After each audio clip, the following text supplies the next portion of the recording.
சுற்றமனைத்தும் காப்பவனே, செய்தொழிலில் ஏற்றம் தருபவனே, எடுத்த செயலில் வெற்றி கொடு, என் ஆற்றல் பெருகிட அருளை கொடு. எடுத்த காரியத்தை இனிதே முடிக்கும் பக்குவம் தெரிந்தவர், படைப்பின் சிகரம், உழைப்பு தேனீக்கள் பாடும் உற்சாக மந்திரம், ஊர்வாழ உதவிடும் உள்ளம் கொண்டவர், மாணவர் முன்னேற்றத்தில் அனைவருக்கும் மகிழ்ச்சி கண்டவர், கல்வி பொதுவாகிட காலமெல்லாம் உழைப்பவர், தேடி வரும் உள்ளங்களின் துன்பம் தீர்க்க ஓடி வரும் உள்ளம், இன்பம் கூடி வரும் இல்லம், மனித தீஞ்சுவை மலரின் போர்க்கனும், மழலை மனவளம் மரபு பெருஞ்சுடர், படைப்புகளின் வழியே படைத்தனவை பாடம் சொல்ல முனைபவர், உணர்ச்சிகளின் பெருந்தி, உவமைக்கு அணையா தீபம், காற்று வீச வீச விழிகள் சில்லுவதைப் போல இவர் பேச பேச மௌனம் உடைபடும், ஆன்மீகத்தை பொழிவார், தேனுரை ஆற்றுவார், அரங்கம் பல அறியும் இவரை மன்றங்கள் போற்றும் இவரை, தமிழகத்தின் தேடல், தமிழ்நாடு ஜமாத்துல் உலமா சபையின் வாசம், பெரம்பூர் ரஹ்மானியா ஜும்மா மஸ்ஜிதின் தலைமை இமாம், நட்பின் நறுமணம், பண்பின் ஆழக்கடல், பழக பழக இனிக்கும் பெருநட்சத்திரம், திருக்குர்ஆன் விரிவுரையை 1251 வாரங்களையும் கடந்து வெற்றிகரமாக நிகழ்த்தி கொண்டிருக்கும் இறையடியார், எங்கள் MSG கல்வி அறக்கட்டளையின் சேர்மன், எங்களது ஆசிரியர் தந்தை மௌலவி டாக்டர் VS அன்வர் பாதுஷா உலவி ஹல்ரத் கிப்லா அவர்களை எம் மாணவர்களுக்கு அருளாசி வழங்க அன்புடன் அழைக்கிறேன்.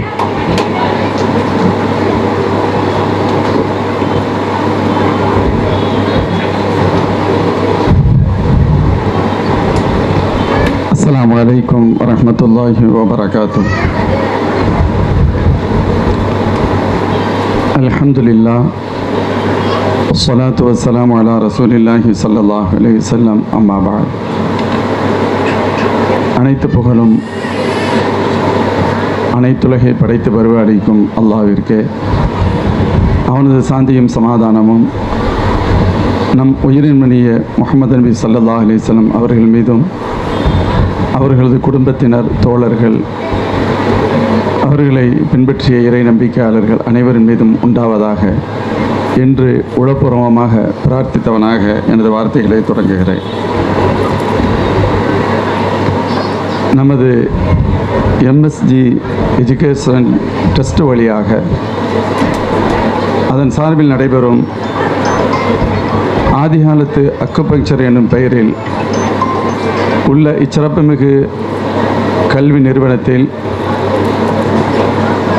அக்குபங்க்சர் தெரப்பியை படித்து இன்று பட்டம் பெறுகின்ற நாள். இந்த நிகழ்வில் கலந்து கொண்டு அழகிய வாழ்த்துரைகளை, உபதேசங்களை அறிஞர் பெருமக்கள் வழங்கியிருக்கிறார்கள். உண்மையிலேயே பொதுவாக நபி ஸல்லல்லாஹு அலைஹி வஸல்லம் சொல்லுவாங்க, அல் ஹிக்மத்து தால்லத்துல் மோமின், விஸ்டம், ஞானம் என்பது ஒரு இறை நம்பிக்கையாளரின் காணாமல் போன பொருள் போன்றது. அது எங்கு கிடைத்தாலும் எடுத்துக்கொள்வான் என சொல்வார். உண்மையில் தேடல், எங்கு ஞானம் கிடைக்கும், எங்கு அறிவு கிடைக்கும், எங்கு உயர்ந்த சிந்தனை கிடைக்கும்.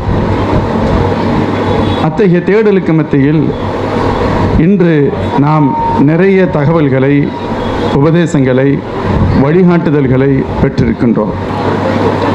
சிறந்த அறிஞர் பெருமக்களின் வாழ்த்துரைகள் பொதுவாக சொன்னாங்க, ஒரு உரை எப்படி அமைய வேண்டுமானால், நீங்கள் சிந்தித்தவை சேமிக்க தகுந்தவையாக இருக்க வேண்டும், நீங்கள் சேமித்தவை சிந்திக்க தகுந்தவையாக இருக்க வேண்டும். ரெண்டில் ஒன்று தான் இருக்கும். ஒன்று, நாம் சில விஷயங்கள் பலதிலிருந்து எடுத்திருப்போம், சில விஷயங்கள் நாம் யோசித்திருப்போம். நீங்கள் யோசித்து சிந்தித்து தருபவைகள் பிறர் சேமிக்கக்கூடிய தரத்தில் இருக்க வேண்டும். பலதிலிருந்து நீங்கள் சேமித்திருப்பீர்கள், அது சிந்திக்க தூண்டக்கூடியதாக இருக்க வேண்டும் என சொல்வார்கள். உண்மையிலேயே இந்த இரண்டையும் நாம் இன்று சேர்த்து பெற்றிருக்கின்றோம். அதே போன்று பொதுவாக இது போன்ற இன்ஸ்டிடியூஷனில் மாணவர்கள் பேசுவாங்க, அது ஒரு மனநம் செஞ்சு பேசுகிற மாதிரி, ஒப்புவிக்கிற மாதிரி இருக்கும். மேக்சிமம் அப்படித்தான் பெரும்பாலும் போகும். ஆனால் நம்முடைய இன்ஸ்டிடியூஷனை பொறுத்தளவில் இன்று மட்டுமல்ல, எப்பொழுதுமே ஹிட் மாணவர்களுடைய ஸ்டூடெண்ட்ஸுடைய ஸ்பீச்சாக தான் இருக்குது. மாஷா அல்லாஹ். நினைக்கின்ற பொழுது அது ஒரு ஆச்சரியமாக கூட இருக்கும். நம்முடைய வாழ்த்துறை வழிங்க கண்ணியமே ஹசரத் அவங்க சொன்னது மாதிரி, மருத்துவர் தலைமை இந்த நிறுவனத்தின் நிறுவனர் மருத்துவர்கள் மட்டும் உருவாக்கலை, ஒன்று பல நோயாளிகளை கூட மருத்துவர்களாக உருவாக்கியிருக்காங்க. அதை விட அனைவரையும் பேச கற்றுக் கொடுத்துருக்குறாங்க. கற்றுக் கொடுத்து அதுக்கு யாரும் கிளாஸ்லாம் எடுக்கலை, ஆட்டோமேட்டிக்காக தானாக வர்றது. சகோதரர்களே, நிறைய தகவல்கள் பரிமாறப்பட்டது. என்னை பொறுத்தவரை ஒரு தகவலை மட்டும் இந்த நேரத்தில் சொல்வது பொருத்தம் என கருதுவேன். பட்டம் பெறுதல் என்பது ஒரு கல்வியின் நிறைவின் அடையாளம் அல்ல, தொடக்கத்தின் அடையாளம். அது ரொம்ப ரொம்ப முக்கியம். பெரும்பாலும் பட்டம் வாங்கிட்டோம்னு சொன்னால் நான் யார் பிஹெச்டி அப்படின்னு நினைப்போம். எங்களுக்கு பிஹெச்டி ஸ்டூடெண்ட்ஸுக்கு தான் தெரியும் நமக்கு தெரிஞ்சது ரொம்ப ரொம்ப ரொம்ப கம்மி அப்படின்னு சொல்லி. நமக்கு தெரிந்தது மிக குறைந்தது என்பதை தெரிவதற்கு பிஹெச்டி பண்ணணும். தெரிஞ்சது ரொம்ப கம்மின்னு தெரியறதுக்கு. இல்லைன்னு சொன்னால் நிறையா தெரிஞ்சு நினைப்பு வந்துடும். 10th வரைக்கும் எல்லா சப்ஜெக்டும் படிக்கிறோம், +1 +2க்கு போகும்போது குறைஞ்சிருது. யூஜி காலேஜுக்கு போனோம்னு சொன்னால் இன்னும் குறைஞ்சிருது. அதில் ஒரே ஒரு சப்ஜெக்ட். மாஸ்டர் டிகிரி அப்படி ஆய்வு சப்ஜெக்ட் கூட இல்லை, ஒரு தலைப்பு. அப்போ கூடுதா குறையுதா? அப்படி பார்த்தோம்னா இந்த பிரபஞ்சம் எவ்வளவு விரிவானது, அல்லாஹ் எவ்வளவு தகவல்களை நாம் சேகரிக்க வேண்டும் என்று அல்லாஹ் வைத்திருக்கிறான் இறைவன். குர்ஆன் சொல்லும், அஃபலா யன்துரூன இலல் இப்லி கைஃப குலிகத் வ இலஸ் ஸமாஇ கைஃப ருஃபிஅத் வ இலல் ஜிபாலி கைஃப நுஸிபத் வ இலல் அர்தி கைஃப சுத்திஹத். எல்லாம் நினைப்பாங்க குர்ஆன் அப்படின்னு சொன்னால் இவங்களுக்கு ஏதோ சில மந்திரியங்களை கற்றுத்தருகிறது அப்படின்னு நினைப்பாங்க. மந்திரியங்களையும் கற்றுத்தரும், உயர்ந்த தத்துவங்களை கற்றுத்தரும். இந்த இடத்துல இறைவன் சொல்கிறான், நீங்கள் ஒட்டகத்தை பார்க்க வேண்டாமா? ஒட்டகம் எப்படி படைக்கப்பட்டிருக்கிறது பார்க்க வேண்டாமா? வானம் எப்படி உயர்த்தப்பட்டிருக்கிறது என்று பார்க்க வேண்டாமா? மலைகள் எப்படி நடப்பட்டிருக்கிறது என்று பார்க்க வேண்டாமா? பூமி எப்படி விரிக்கப்பட்டிருக்கிறது என்று பார்க்க வேண்டாமா? இங்கே பார்த்தல் என்பதற்கு பார்த்தல் என்பது பொருள் அல்ல. அரபுகள் பார்க்காத ஒட்டகம் இல்லை. நமக்கு ஒட்டகம் புதுசாக இருக்கும், அவங்க ஒட்டகத்தை பார்த்துக்கிட்டே இருக்கிறோம். வானத்தை நம்ம எல்லாரும் பார்க்கிறோம், பூமியை எல்லாரும் பார்க்கிறோம், மலைகளை எல்லோரும் பார்க்கிறோம். அப்படியானால் இறைவன் அங்கே குறிப்பிட வரும்போது, நீங்கள் புவியியலை பற்றி ஆய்வு செய்ய வேண்டாமா? வானவியலை பற்றி ஆய்வு செய்ய வேண்டாமா? உயிரியலை பற்றி ஆய்வு செய்ய வேண்டாமா என்று கேட்கிறான். படைப்பினங்களை பற்றி ஆய்வு செய்யுங்கள், படைப்பின் தத்துவங்களை விளங்க முற்படுங்கள் என்பது அதன் கருத்து.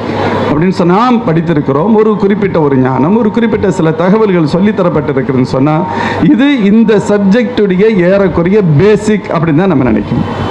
இதில் இன்னும் அதிகமாவதற்கு மேலும் மேலும் மேலும் தேடல் இருந்து கொண்டே இருக்க வேண்டும். நீங்கள் பொதுவாக அவிசன்னா அப்படின்னு ஒரு மருத்துவ ஞானி அப்படி தான் சொல்லலாம். மருத்துவர் என்று சொல்ல மருத்துவ ஞானியை கேள்விப்பட்டிருக்கலாம்.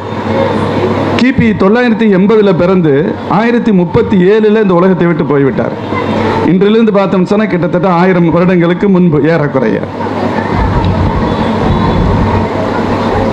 ஒரு மிகச்சிறந்த மருத்துவ ஞானி. அவருடைய மருத்துவ நூல் இந்த உலகத்தின் மிக புகழ்பெற்ற மருத்துவ நூல், தி கேனன் ஆஃப் மெடிசன் அப்படின்னு சொல்லுவாங்க. ஆக்சுவலி அது அரபி வார்த்தை, அல் கானூன் ஃபி திப் என்ற வார்த்தை. அல் கானூன் ஃபி திப், கானூன் சொன்னா ரூல் அப்படின்னு அர்த்தம், சட்டங்கள். மருத்துவத்தின் கலை களஞ்சியம் என்று அந்த நூலை சொல்லப்படும். மருத்துவத்தின் கலை களஞ்சியம். நவீன மருத்துவத்தின் முதல் ஒரு ஆராய்ச்சியாளர், நவீன மருத்துவத்தின் முதல் ஆராய்ச்சியாளர் ஹதரத் அவிசன்னா ரஹ்மத்துல்லாஹ். அவிசன்னாங்கிறது எல்லாத்துக்கும் தெரியும். ஆக்சுவலி அவங்களுடைய பேர் இப்னு சீனா. இப்னு சீனா ஈரானில் இன்றைய உஸ்பெகிஸ்தான் பகுதியில் பிறந்தவங்க. வெறும் 57 ஆண்டுகள் மட்டுமே வாழ்ந்தவர்கள். 1037 இறக்குறாங்க. ஏறக்குறைய அதற்கு பின்பில் இருந்து 1800 சில்லறை வரை 600 ஆண்டுகள் மருத்துவ உலகில் ஒருவருடைய நூல் மாறாமல் சிலபஸாக இருந்திருக்குன்னு சொன்னா இவர்களுக்கு சொந்தமானது. அவ்வளவு பெரிய மருத்துவ மாமேதை. மருத்துவம் முதல் அவங்களுடைய சிந்தனையாக இருந்தது. அது அல்லாமல் நிறைய சப்ஜெக்டில் நிறைய விஷயங்கள் ஆழமான அறிவு கொண்டு எழுதியிருக்காங்க. நான் முக்கியமாக இதை இங்கே குறிப்பிடுறது காரணம், அவ்வளவு பெரிய ஞானி, அவரிடத்தில் தேடல் எவ்வளவு இருந்தது அப்படின்னு சொன்னால், ஒரு தடவை கேள்விப்படுறாங்க, ஒரு வயதான தாயார் இருக்காங்க, அவங்கள்ட்ட கண் நோய்க்கான நல்ல மருந்து இருக்குது அப்படின்னு கேள்விப்படுறாங்க. உடனே போய் படிக்கணும். அதான் ஒரு நல்ல மாணவர்களுக்கான அடையாளம். ஒரு விஷயம் ஒரு இடத்துல இருக்கா, எப்படியாவது அதை எடுக்க முயற்சி பண்ணணும். சொல்லுவாங்க, இந்த உலகத்தில் பிச்சை எடுக்கிறது ரொம்ப மட்டமானது. செருப்பு தைச்சு கூட பொழைச்சிடலாம், பிரச்சனை இல்லை. நம்ம அவங்களை சாதாரண பார்க்க முடியுமா? ஒருத்தர் செப்பல் தைச்சுக்கிட்டு இருக்கிறாரு, அவர் இழிவான கண் கொண்டு பார்க்க முடியுமா? இல்லை. அவன் உழைக்கிறான், சாப்பிடுகிறான், பேச்சே இல்லை. கேவலம் எது? பிச்சை எடுப்பதுதான் கேவலம். ஆனா அவை பாட்டி சொன்னாங்க, கற்கை நின்று பிச்சை பையனும் கற்கை நின்று. நீ பிச்சை எடுத்தாவது படிச்சிடாதான் நல்லது அப்படின்னு சொன்னாங்க. அல்லது படிக்கிறதுக்காக பிச்சை எடுத்தா கூட பிரச்சனை இல்லை. இஸ்லாமிய வரலாறு கூட நிறைய சொல்லும். சில அறிஞர் பெருமக்கள் ஒருத்தர் அறிஞரை பார்க்க போறாரு, அவங்ககிட்ட படிக்கணும்னு படிக்க முடியாது, அவங்க ஹவுஸ் அரெஸ்ட். அவரை பார்க்க போனாலே இவனை தூக்கி ஜெயிலில் போட்டுருவாங்க. தம்பி படிக்கலாம் முடியாது. இல்லை நான் படிச்சு ஆகணும், என்ன பண்றது, வாய்ப்பே இல்லையே. சொன்னாங்க, நான் டெய்லி தெருவா பிச்சை எடுக்கிற மாதிரி நான் வீடு வீடா வர்றேன், அதே போல உங்களுடைய வீட்டுக்கும் வருவேன். அந்த நேரத்தில் வெளியில வேற பிரச்சனை இல்லைன்னா நீ உள்ள கூப்பிட்டுக்கங்க, கொஞ்ச நேரம் படிச்சு கொடுங்கன்னு சொன்னாங்க. ஒரு ஞானத்தை பெறுவதற்கு தன்னை பிச்சைக்காரனாக மாற்றிக்கொள்வதற்கு தயார். எங்கள் நபிகள் நாயகம் ஸல்லல்லாஹு அலைஹி வஸல்லம் சொல்வார்கள், ஒரு நல்ல ஒரு இறை நம்பிக்கையாளன் யாரிடத்திலும் எதற்காகவும் தேவையாக மாட்டான். எதை பார்த்து ஆசைப்பட்டு எனக்கு இது மாதிரி வேணும், இது ஒன்று வேணும், இது மாதிரி செஞ்சு விடுங்க, அல்லது இப்படி ஒன்று கிடைக்குமா, எந்த தேவையும் அவனுக்கு இருக்காது, கேட்கவே மாட்டான். ஆனால் ஒரு விஷயத்தில் வெட்கப்பட மாட்டான், கல்வியை தேடுவான். அவர்கிட்ட இருக்கு, கொஞ்சம் சொல்லிக் கொடுக்கலாமா, நான் எந்த டயத்துக்கு வரட்டும், தம்பி எனக்கு இதை சொல்லி தந்துருங்களே. கல்வியில் தேவையாகுவதில் அவனுக்கு பிரச்சனை இல்லை, கல்வியை தவிர்த்து வேறு எதிலும் தேவையாக மாட்டான். இந்த இலக்கணங்களை மனதில் வைத்த இப்னு சீனா ரஹ்மத்துல்லாஹ் அந்த அம்மையார்ட்ட மருந்து இருக்குன்னு தெரிஞ்ச உடனே அவங்கள்ட்ட போய் அதை கற்றுக்கணும்னு போனாங்க. அங்கே போய் அந்த அம்மாட்ட கேட்டாங்க, அம்மா எனக்கு இந்த இதை கொஞ்சம் படித்து கொடுங்களேன், நான் கேள்விப்பட்டேன் உங்கள்கிட்ட இந்த நாலேஜ் இருக்குண்டு. பொதுவாக இந்த பாரம்பரிய வைத்தியங்கள் பரம்பரையாக பின்பற்றப்படுவை நல்ல மருந்திடுவாங்க, சொல்லித்தரதுக்கு யோசிப்பாங்க, இது இயல்பு. என்ன வேண்டுமானாலும் மருந்து கொடுப்பாங்க. அதில் மூல மெட்டீரியல்ஸ்னால் கலவைகளை சொல்லுங்கன்னா யோசிப்பாங்க, இது இயல்பு, அது தப்பு இல்லை அவங்களை பொறுத்தவரை. தம்பி அதை அப்படி சொல்லிக் கொடுக்க முடியாதுன்னு சொல்லிட்டாங்க. சொல்லிக் கொடுக்க முடியாது, உடனே யோசிக்கிறாங்க. நிராசையாயிரல, அது சொன்னாங்கல்ல, நிராசையாயிர முடியாது. ஒரு தடவை தோல்வி, அதற்கு அது தோல்வி அல்ல, வெற்றியின் முதல் படிக்கட்டு, அவ்வளவுதான் பிரச்சனை. யோசிக்கிறாங்க, இந்த அம்மாட்ட இருந்து வாங்கணும், அதுக்கு நான் என்ன பண்றது சொன்னாங்க. வெண்ணு செய்யல, தன்னுடைய கண்ணில் சின்ன, அதாவது ஒரு குச்சி எடுத்து லைட்டா கண்ணை காயப்படுத்திக்கிட்டாங்க. கண்ணில் இப்போ நோய் வந்துருச்சு. தன்னுடைய உதவியாளர்கிட்ட சொன்னாங்க, நீ பெண்ணும் பேப்பரை வச்சுக்க, என்னை கூட்டிகிட்டு போ அந்த அம்மாட்ட, அவங்க என் கண்ணுக்கு மருந்து ஊற்றுவாங்க, நான் உனக்கு சொல்கிறேன் அதில் என்னென்ன கலந்துருக்கு நீ பதிவு செஞ்சுக்கன்னு சொன்னாங்க. அதே போன்று சென்றார்கள், அந்த அம்மாவை சந்தித்தார்கள். நோய்வாய்ப்பட்டிருக்க கண்ணில் அவங்க மருந்து ஊற்றுனாங்க. எல்லாத்தையும் ஊற்றினோம். மருந்து பொதுவாக கண்ணில் ஊற்றுறது வாய்க்கு வரும் இல்லை, அந்த டேஸ்ட்டை வச்சே ஒவ்வொன்றா சொல்லிகிட்டு இருக்காங்க. ஏறக்குறைய 38-39 பொருட்களை சொல்லிட்டாங்க, எழுதப்பட்டுருச்சு. அந்த அம்மாட்ட சொன்னாங்க, அம்மா நீங்கள் இதில் 40 கலந்துருக்கீங்கன்னு நான் நினைக்கிறேன், 40 மூலப்பொருட்களை கலந்துருக்கீங்கன்னு நான் நினைக்கிறேன். இவ்வளவு தெரிஞ்சிருச்சு, 38-39 தெரிஞ்சிருச்சு, இன்னும் 1-2 எனக்கு தெரியலம்மா. அப்படி இயலாமை, அது உங்களுடைய விருப்பம் சொல்லிக் கொடுக்கறது அப்படிங்கிற மாதிரி இவ்வளவுலாம் சொல்லலை அப்படி சொன்னாங்க. அந்த அம்மா பார்த்தாங்க, நல்லா தெரிஞ்சுக்கிட்டாங்க, இவன் படிக்கிறதுக்காக தான் கண்ணையே காயப்படுத்திட்டு வந்திருக்கிறான் அப்படின்னு சொல்லிட்டு சொன்னாங்க, மகனே உன்ன மாதிரி பிள்ளைங்களுக்கு சொல்லிக் கொடுக்காம யாருக்குப்பா சொல்லிக் கொடுக்க போறேன்னு சொல்லிட்டு அதையும் சொல்லிட்டாங்கன்னு வரும். அதாவது கல்வியின் தேடல் எவ்வளவு பெரிய 2 இருக்கு. ஒரு பக்கம் இவர்களது கல்வியின் தேடல், இன்னொரு பக்கம் அந்த காலத்தில் பெண்களும் கல்வியில் எவ்வளவு தேர்ச்சி பெற்றிருந்தார்கள் என்ற விஷயம் எல்லாமே சேர்ந்து இருக்கிறது. எதுக்கு சொல்ல வரேன், இந்த தேடல் தான் காலங்காலமாக மருத்துவ உலகில் அவர்களுடைய புத்தகத்தை ஃபேமஸாக ஆக்கியது, பிரபலியமாக ஆக்கியது. அதே போன்றுதான் நாம் படித்து விட்டோம் என்பதல்ல, படிக்க தொடங்கி இருப்பதன் அடையாளம் தான் இப்பட்டயங்கள், பட்டங்கள். மென்மேலும் நம்முடைய அறிவை நாம் கூர்மைப்படுத்திக் கொள்ள வேண்டும், நம்முடைய சிந்தனைகளை தூய்மைப்படுத்திக் கொள்ள வேண்டும், அல்லாஹ்விடத்தில் உதவி தேட வேண்டும். அது முக்கியமான பாயிண்ட். நோயா இது அல்லாஹ்வுடைய கையில் தான் இருக்குது, நம்ம கையில் இல்லவே இல்லை. உங்களுக்கு என்ன பிரச்சனைன்னு என்னால் கண்டுபிடிக்கவே முடியாது, அல்லாஹ் தான் கல்பில் போடணும். அதனால அல்லாஹ்ட்ட கேட்குறோம், யா அல்லாஹ் இந்த பிரச்சனை என்னன்னு எங்களுக்கு தெரியப்படுத்து, அதற்கான தீர்வையும் மனசில் போடு. 2 இருக்கு, ஒன்று பிரச்சனை தெரியணும், இன்னொன்று இதுக்கு எந்த பாயிண்ட்னு சரியாக மனசில் வரணும். போட்டோம்னு சொன்னால் அது ஆரம்ப கட்டத்திலேயே கூட சரியாகி விடலாம். இது அல்லாஹ்வுடைய உதவி தேவை. அல்லாஹ்வுடைய உதவி வேண்டுமானால் நாம் அடியார்களிடத்தில், மற்ற மக்களிடத்தில் அன்பானவர்களாக இருக்க வேண்டும். காடுடைய கிருபை எப்போ கிடைக்கும், காடுடைய அல்மைட்டியுடைய அன்பு கருணை எப்போ கிடைக்கும் அப்படின்னு சொன்னால், இறைவன் நம்மளை பார்க்குறான், நீ எப்போ கருணையாளனாக மாறுகிறாய், நீ எப்பொழுது அன்பாளனாக மாறுகிறாய், நீ எப்பொழுது இரக்கமுள்ளவனாக மாறுகிறாய், எப்பொழுது நீ அப்படி மாறுகிறாயோ யானும் உன்னிடத்தில் அப்படி தருவேன் என்பது பொருள். அத்தகைய கனிவு மிக்கவர்களாக, அன்பு நிறைந்தவர்களாக, ஒழுக்கம் நிறைந்தவர்களாக, பண்பியல் நிறைந்தவர்களாக நம் மாணவ கண்மணிகள் நீங்கள் எல்லாம் உயர வேண்டும்.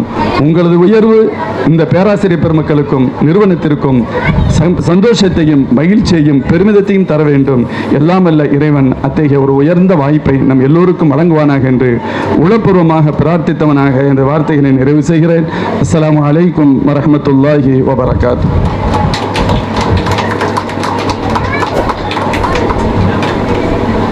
ஆசிரிய தந்தை அவர்களுக்கு நெஞ்சார்ந்த நன்றி.